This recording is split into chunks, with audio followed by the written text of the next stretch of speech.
can't do anything for their Hospital, life. I've seen even Yeah. worse, that they have gotten like ACL tear, which takes years, even after expensive surgeries. Takes years for you to get back running. Forget about fighting. So let us just talk about that, because India's mixed martial arts culture is a very, very tarnished.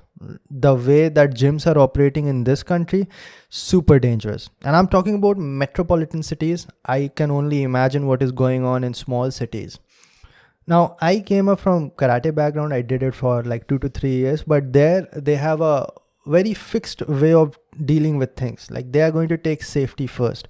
So you are not going to get into any sparring session until unless you are like at least green belt or purple belt. At least that is how we used to do over there.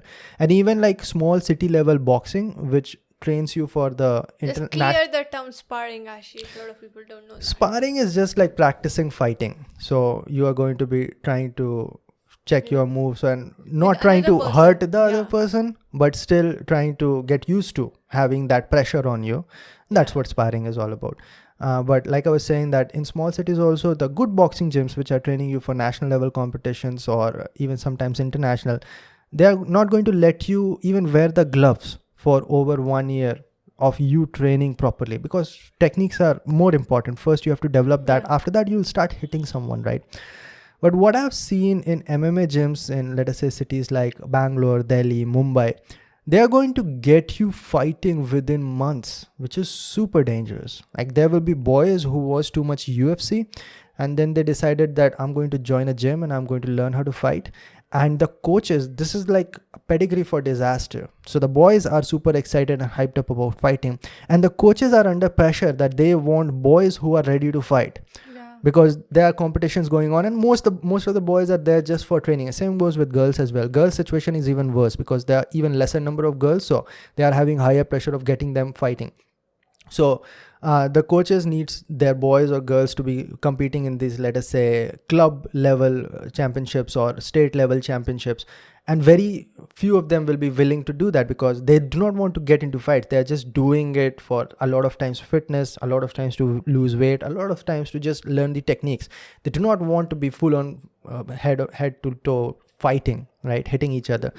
So they are going to try it with everyone that you're going to fight. If you want, you can get in over there. They just try to influence, like from the first day itself. Like the number of gyms that I have been in, at least 5 to 6, every gym that I go, first day the trainer is going to ask, do you want to fight?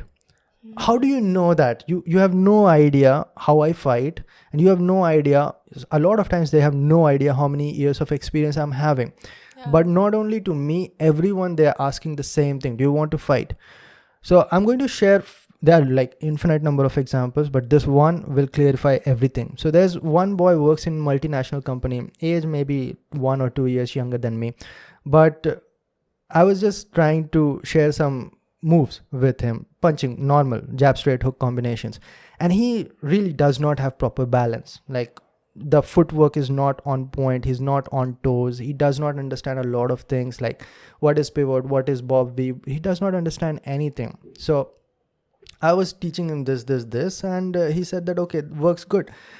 14 days later I went to the same gym and I found out that he has competed club level and he got his ass handed to him, like very close to getting knocked out.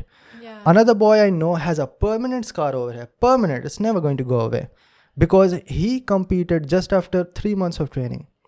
Same, the story keeps on going on. One guy had 1 year of training and he is all of a sudden trying these advanced jiu-jitsu moves, full blown. Like they're actually in a fight. Tears up his ACL, in bed for more than 6 months. He cannot run anymore properly, not to mention the lakhs of rupees of surgery that he needs, which is also very rare to find, right? In this country at least, you will not find that many surgeons that will be that good at this, which again means that increase of cost. So what are they trying to do? They're just trying to influence people into fighting. The damage is not dealt with. Like even in my sparring sessions, I saw boys with only 6 months or 7 months of experience, and when you are having that low amount of experience, you have zero control over your arms. Even Komal right now, you will not have that much control that you can throw full blown punches and you can just stop or hold the punches just before you hit a jaw. You will not have, because a lot of it goes with momentum.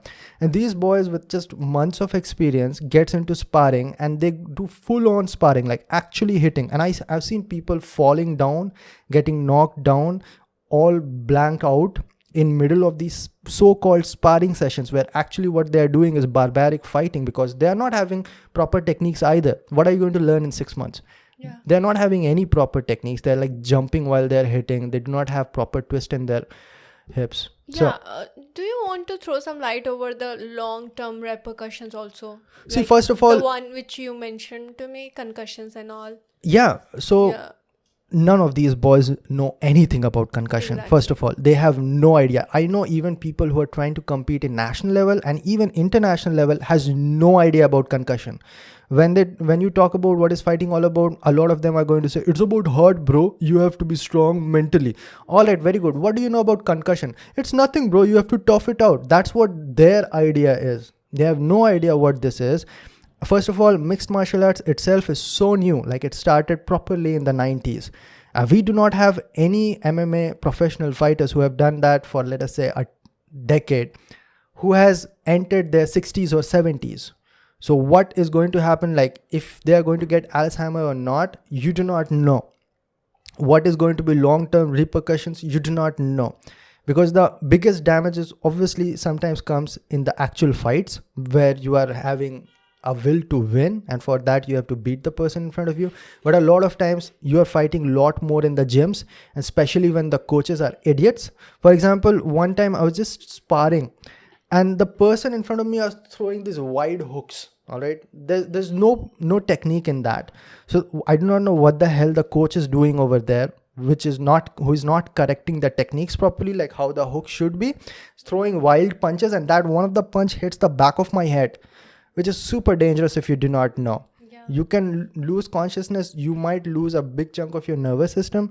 There might be a lot of permanent damages if someone hits you over there. That is why it is illegal for most of the fight leagues to hit on the back of the head. Even in UFC, you're going to see you cannot hit on the back of your head. And he hits me on the back of the head and coach does nothing. And I threw my gloves right there. Either you learn how to train or you learn how to fight, or I'm not sparring over here at all. And then you stop going to the gym. I stopped going. Just does his things at his home. I continued going to the gym, but I stopped attending the classes because I knew all of these are freaking nuts, man. I'm talking about the current time. Currently, like, I'm in a different city. So this has been happening on a daily basis in most of the gyms, because a lot of these trainers themselves are not that much experienced. Like, they have not competed like international levels. A lot of them has not even gotten to the level like trying to qualify for the Olympics. They just got like a few years of experience and then got a job in some gym, something like that. So that's what they just got black belt and then they just started training. My trainer was saying, oh, you have a black belt, why don't you become a trainer? Like, what the hell are you talking about? Is that all it needs for me to become a trainer over here? Is that like couple of fights under your belt and that's it? I know this just one boxing trainer who had one international fight, like pro boxing fight, in which you really get big money to fight. And he made a lot of sense. When he used to talk about every time the class ended, he always used to check what is the injury that you are having. He always used to warm us up properly so that we avoid injury as much as possible. And he got outvoted from the gym. Couple of guys just complained because what he was trying to teach was sensible technique, and most of the boys found it to be boring. So he walked out, and now he's like normal athletic training in some cult gym, that cult by Hrithik Roshan, whatever he started, which is a kind of weird name, but cult fitness. So he is not even teaching boxing anymore, just normal fitness, because in a proper boxing gym, people did not bother to look at him as a good coach who is teaching something which is going to benefit him long term. So that is the kind of training, martial art training going on in maximum gyms, which is super dangerous, guys. If you are thinking of joining a gym, you should be very, very careful. a lot of these trainers just prey upon these new time hot blood boys, right? That's impressive. Yeah. So burns my blood in those domains. I think that karate did a lot better job just training you the techniques